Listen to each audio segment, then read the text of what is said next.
পাটোয়ারি একটু গরম বক্তব্য দেয়, মাঝে মাঝে অনেকের কষ্ট হয়।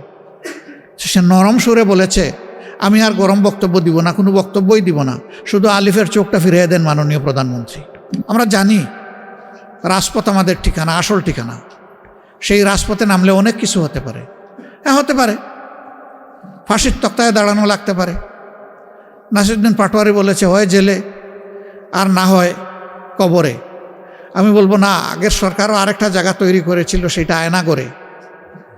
এরকম যত ঘর হোক, সকল ঘরকে ইনশাআল্লাহ আমরা কোনো পাত্তাই দেব না। পাটোয়ারি একটু গরম বক্তব্য দেয়, মাঝে মাঝে অনেকের কষ্ট হয়। সে নরম সুরে বলেছে, আমি আর গরম বক্তব্য দিব না, কোনো বক্তব্যই দিব না, শুধু আলিফের চোখটা ফিরিয়ে দেন মাননীয় প্রধানমন্ত্রী। পারবেন? চোখটা ফিরিয়ে দিতে পারবেন? পারবেন না। নিরীহ একটা ছেলে, সে কি হাতে অস্ত্র নিয়ে কাউকে মারতে এসেছিল? তার নেতৃবৃন্দকে আঘাত করা হচ্ছে, আক্রমণ করা হয়েছে। তার আবেগ এবং দায়িত্ববোধের জায়গা থেকে তাদেরকে প্রোটেক্ট করার জন্য সে এগিয়ে এসেছিল খালি হাতে।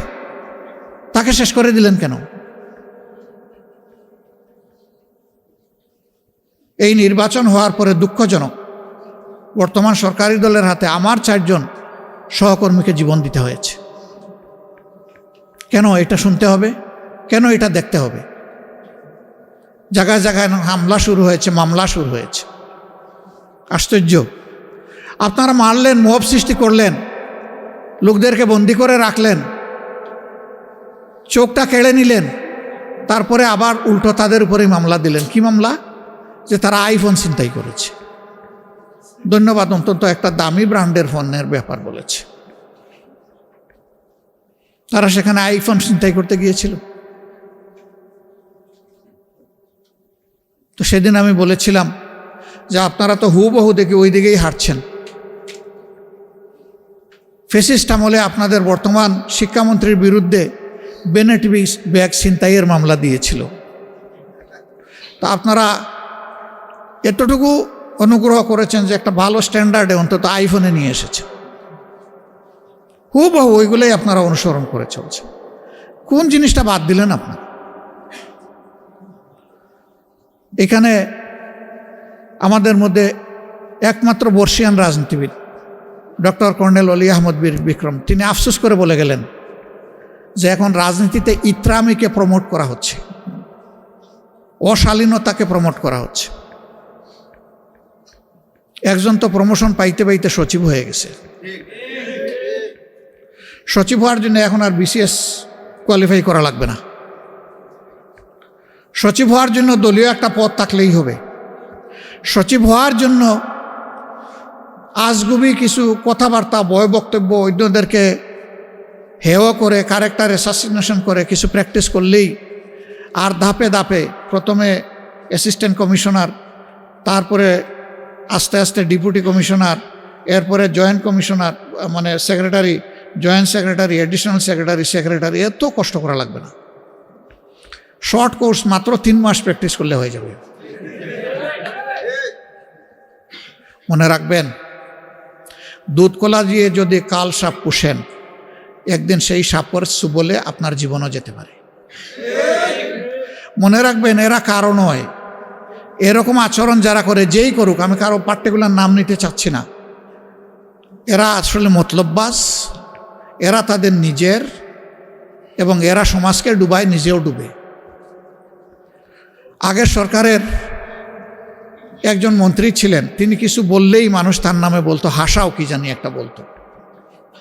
তা আপনারা তার রিপ্লেসমেন্ট দিচ্ছেন, সেইটা করছেন।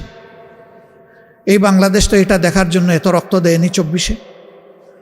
আমরা একটা অঙ্গীকার নিয়ে, জনগণের একটা আকাঙ্ক্ষাকে লালন করে আমরা বাঁচতে চাই। আমাদের অঙ্গীকার 24 আমরা বৃথা যেতে দেব না ইনশাআল্লাহ। জুলাইকে আমরা হারিয়ে যেতে দেব না ইনশাআল্লাহ।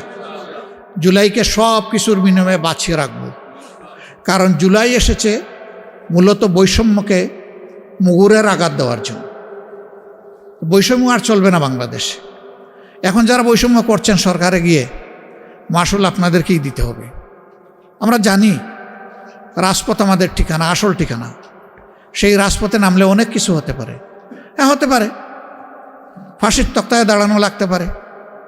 নাসিরুদ্দিন পাটোয়ারি বলেছে হয় জেলে আর না হয় কবরে।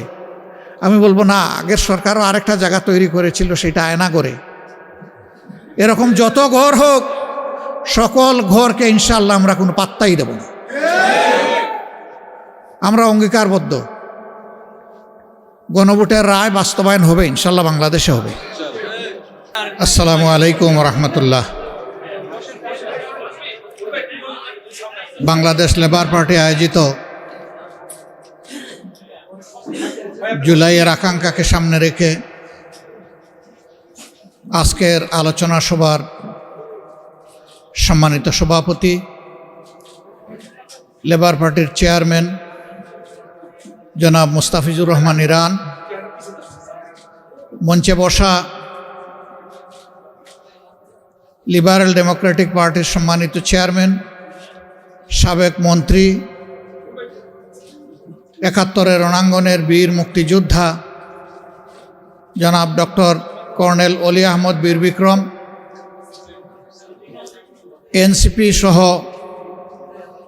11 দলের শীর্ষ নেতৃবৃন্দ, সুধীমণ্ডলী এবং সাংবাদিক বন্ধুগণ, আজকে একে একে আপনাদের সামনে সম্মানিত সহকর্মীবৃন্দ অত্যন্ত গুরুত্বপূর্ণ বক্তব্য রেখেছেন। কেউ ইতিহাসের দর্শক হিসাবে, ইতিহাসের অংশ হিসাবে নিজেদের জীবনের অভিজ্ঞতা এবং পর্যবেক্ষণ থেকে এখানে বক্তব্য রেখেছেন,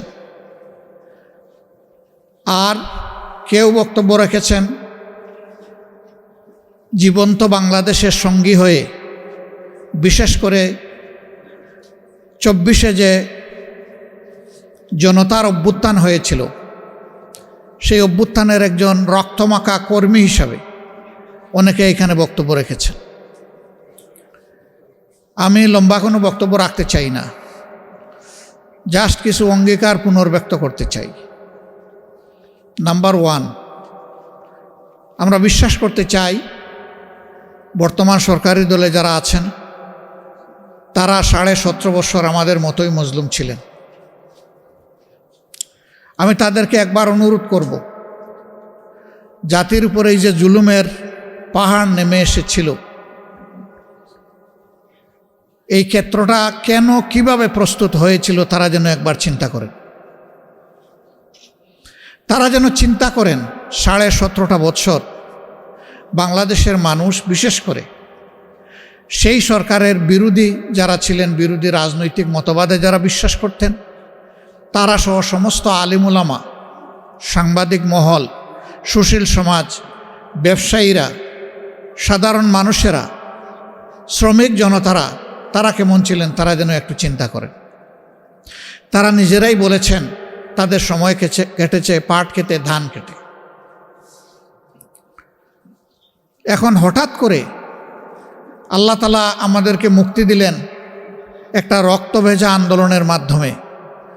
তারপরে এই স্মৃতি তাড়াতাড়ি ভুলে গিয়ে যে খাসলতটা ফ্যাসিস্ট সরকারের ছিল সেইটা আপনারা আবার ধারণ করতে যাচ্ছেন কেন? আমরা তো নতুন কিছুই দেখতে পাচ্ছি না। তখনকার ফ্যাসিস্টরা যা করেছে হুবহু তার একটা ফটোকপি আপনাদের মধ্যে আমরা দেখতে পাচ্ছি।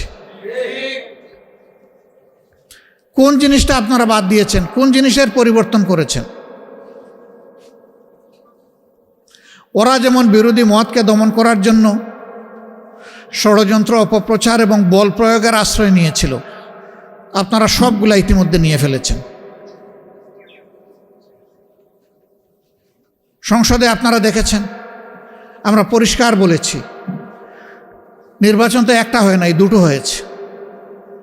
শপথ 2টা নেওয়ার কথা ছিল, আমরা নিলাম, আপনারা নিলেন না কেন? সেই আপনারাই তো আমাদের মতো বলেছিলেন গণমুঠে হা বলুন, তো জনগণ তো হা বলেছে। 70 ভাগ মানুষ হা বলার পরে জনগণের এই অভিপ্রায়কে আপনারা অপমান করছেন কেন? অগ্রাহ্য করছেন কেন? 71-এর যুদ্ধ কেন হয়েছিল? বেসিক দুইটা কারণ ছিল। একটা ছিল বৈষম্য, আরেকটা ছিল জনগণের ভোটকে সম্মান না দেখানো। এখন হুবহু দেখি তাই সব কিছু, কোনো বেশ কম দেখতে পাচ্ছি না। জনৈক শামসুল আলমের কথা এখানে বলা হয়েছে, নাসির উদ্দিন পাটোয়ারি বলেছেন যে তিনি বিএনপির র্যাঙ্ক অ্যান্ড ফাইলের একজন অ্যাক্টিভিস্ট। তাকে কোথায় নিয়ে বসালেন? নির্বাচন কমিশনের অতিরিক্ত সচিব হিসাবে বসালেন। 1 বছরের জন্য আপনারা চুক্তিভিত্তিক তাকে নিয়োগ দিয়েছেন। আপনাদের মতলব আপনারাই ভালো জানেন। তবে এই 1 বছরের ভিতরে গুরুত্বপূর্ণ অনেকগুলা নির্বাচন হবে। যেই লোক তার দলের জন্য জানপ্রাণ দিয়ে কাজ করেছে, সেই লোককে একটা নিরপেক্ষ জায়গায় আপনারা পাঠিয়ে দিলেন। অথচ শেখ হাসিনার হাতে 14 সালের নির্বাচন, 18 সালের নির্বাচন, 24 সালের নির্বাচন, নির্বাচনের জেনোসাইড হয়েছিল। 14 নির্বাচনে বলা হয় সেখানে অবুঝ নিরীহ প্রাণীরা গিয়েছিল, মানুষ ভোট দিতে যায়নি। 18 সালের নির্বাচন ধৈর্য ধরতে পারে নাই, নিজেদের কর্তৃত্বে নিয়ন্ত্রণে সব কিছু থাকার পরেও নির্বাচনের আগের রাতেই সব কিছু সাবাড় করে ফেলেছিল। এই জন্যে অত্যন্ত ইনোসেন্ট একটা কান্ট্রি, কিন্তু বিশ্বে পাওয়ারফুল। তাদের বাংলাদেশি রাষ্ট্রদূত বলেছিলেন যে এটা মিডনাইট ইলেকশন, জনগণও তাই বলতো। আর 24 সালে এসে আমিডামি করলেন। তো এই নির্বাচনগুলোকে জাতি ঘৃণা ভরে প্রত্যাখ্যান করেছিল, কিন্তু আবার সেই একই আয়োজন আমরা দেখতে পাচ্ছি। মনে রাখবেন, হিস্ট্রি রিপিটস ইটসেলফ। সূর্য কিন্তু মাত্র একদিন পূর্ব দিকে উঠে না, আর একদিন পশ্চিম দিকে ডুবে না, প্রতিদিন উঠে, প্রতিদিন ডুবে। সূর্য যখন উঠে তখন শক্তিমত্তা নিয়ে উঠে, দুপুর পর্যন্ত মারাত্মক বীরত্বপনা থাকে, তার ঝাল থাকে অনেক, কিন্তু দুপুরের পর থেকে তার পতন শুরু হয় এবং শেষ পর্যন্ত গিয়ে সে ডুবতে বাধ্য হয়। কারো সূর্য মাথার উপরে দুপুরবেলা স্থির হয়ে থাকবে না, থাকে নাই অতীতে, আগামীতেও থাকবে, এই কথা চিন্তা করার কোনো কারণ নেই। তবে হ্যাঁ, যদি কোনো সরকার জনগণের অভিপ্রায়কে সম্মান করে চলে, তাহলে সেই সরকার মানুষের মনোজগতে শক্ত আসন বা ভিত্তি গড়ে তোলে। আর মানুষের অভিপ্রায়কে যারা অপমান অগ্রাহ্য করে, জনগণ তাদের অন্তর থেকে তাদেরকে ঘৃণা করে, প্রত্যাখ্যান করে। এমনভাবে প্রত্যাখ্যান করে যে শেষ পর্যন্ত এই সৎসাহসটাও থাকে না যে নিজের দেশে আমি থাকি, আমি ফেস করি, দেশ ছেড়ে পালাতে বাধ্য হয়। আমরা একটা মুসলিম সংগঠন, আপনারা জানেন 24 সালের 1 আগস্ট আমাদেরকে নিষিদ্ধ ঘোষণা করা হয়েছিল। আমরা এটাকে সাথে সাথে প্রত্যাখ্যান করেছিলাম। আমরা ধন্যবাদ জানাই, সেই দিন বিএনপিও এটাকে প্রত্যাখ্যান করেছিল, আমাদের সমস্ত গণতান্ত্রিক ধারার দলগুলো প্রত্যাখ্যান করেছিল, এলডিপি করেছিল। সম্ভবত সবার আগে এর প্রতিবাদ করেছিলেন ডক্টর কর্নেল অলি আহমদ। একে একে সবাই করেছে। আমরা সবার কাছে কৃতজ্ঞ, ঋণী, এটিই গণতন্ত্রের চেতনা। কিন্তু আফসোস, আমাদেরকে নিষিদ্ধ করেছিলেন নিজের গদিকে একদম নির্ভেজাল করার জন্য, নিরাপদ করার জন্য। কিন্তু 1, 2, 3, 4 এই 3 দিনেই মজা লুটেছেন। 5ম দিনে দুপুরে রান্না করা ভাত ফেলেই চলে যেতে হয়েছিল। This is reality. এখানে আমাদের কোনো হাত নাই, সমস্ত হাত আল্লাহ তাআলার কুদরতের হাত, মহাশক্তিশালী আল্লাহর হাত। এই আল্লাহর উপর যাদের বিশ্বাস আছে, কোরআনের ওই আয়াতের উপর যাদের বিশ্বাস আছে, তুতিল মুলকা মান তাশা ওয়া তানজিউল মুলকা মিম্মান তাশা, তারা যেন ভুলে না যায় যে সমস্ত শক্তি, কর্তৃত্ব মানুষের হাতে নয়, আল্লাহ তাআলার হাতে। মজলুমের আহাজারি যখন বাতাসকে ভারী করে ফেলে, আল্লাহ তাআলার সাহায্য তখন জমিনে নেমে আসে। কি হলো? মজলুম ছিলেন, এখন জালিম হতে যাচ্ছেন কেন? একটা ইনোসেন্ট ছেলে আলিফ, আমি তাকে দেখতে গিয়েছিলাম হসপিটালে। তার মা মানসিকভাবে ভারসাম্যহীন, বাবা অ্যাক্সিডেন্ট করে ওকে যে পড়ে আসেন বিছনায়, একটা মাত্র ভাই, সেও খুব সাউন্ড মনে হলো না। এই ছেলেটা ইন্টারমিডিয়েট পরীক্ষার্থী আগামীতে, সে একাধারে লেখাপড়া করে, টিউশনি করে তার পরিবার চালায়। এই ছেলেটাকে রড দিয়ে পিটিয়ে তার চোখ শেষ করে দিলেন, দুনিয়া দেখার আলোটা নিভাই দিলেন। তো চোখ তো শেষ করেছিল, শেষ হাসিনা, আপনারা আবার শুরু করলেন কেন? হ্যাঁ, 96 সাল নিয়ে জামাতকে খুঁটা দেওয়া হয়, জামাত তাকে আওয়ামী লীগের সাথে জোট করেছে। তো সেই দিন জোটের একটা জবাব দিয়েছিলাম পার্লামেন্টের ভিতরে, আর বলেছি আগামীতে আল্লাহ তৌফিক দিলে বলবো। আজকে একটু বলি। 91 সালে পার্লামেন্ট গঠন হয়েছিল কিভাবে আপনারা জানেন? সরকার কিভাবে গঠন হয়েছিল? আমাদের সমর্থনের কারণে বিএনপি সেদিন সরকার গঠন করতে সক্ষম হয়েছিল। আমরা কোনো শর্ত দেই নাই যে আমাদেরকে 1-2 মন্ত্রী দেন, 5-7টা মহিলা এমপি দেন, এই ডিপার্টমেন্টের চেয়ারম্যান দেন, অমুক জায়গার ডিজি দেন, কোনো কিছু আমরা বলি নাই। আমরা চেয়েছিলাম একটা স্বৈরাচারী সরকার বিদায় নিয়েছে, বাংলাদেশটা রাজনীতির প্ল্যাটফর্মে ফিরে আসুক। আমরা চেয়েছিলাম জনগণের অভিপ্রায়ের আলোকে একটা সরকার পরিচালিত হোক।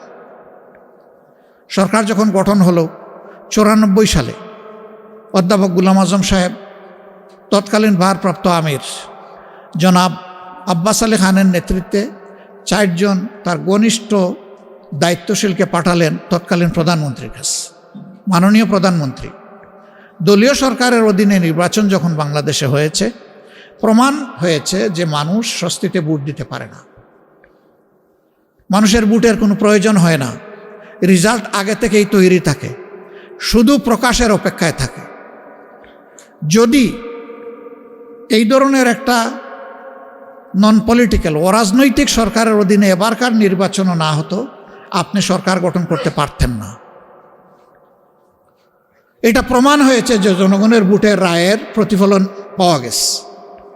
এইটাকে স্থায়ীভাবে সংবিধানের অংশ করুন, বিলটা সরকারি দলের পক্ষ থেকে আনুন, ক্রেডিটটা আপনারা নেন, এটার বিরোধিতা করে কেউ পার পাবে না এবং সংসদে কেউ বিরোধিতা করবে না।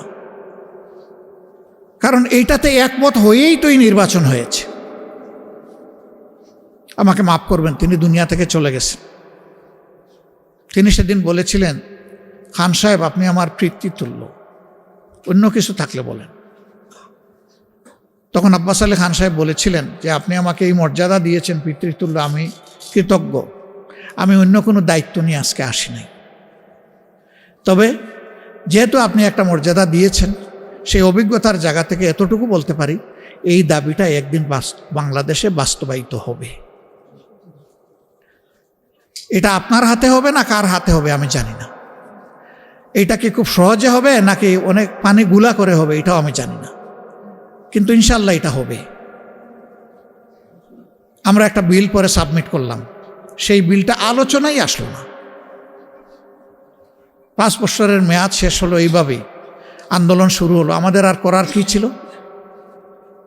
এটা তো কোনো দলীয় দাবি ছিল না, এটা জনগণের পক্ষে ভোটকে নিশ্চিত নিরাপদ করার জন্য এই দাবিটা ছিল। তখন তারা মানেন নাই, কিন্তু আল্লাহ তাআলার বিধান, এটা পরিবর্তন হয় না।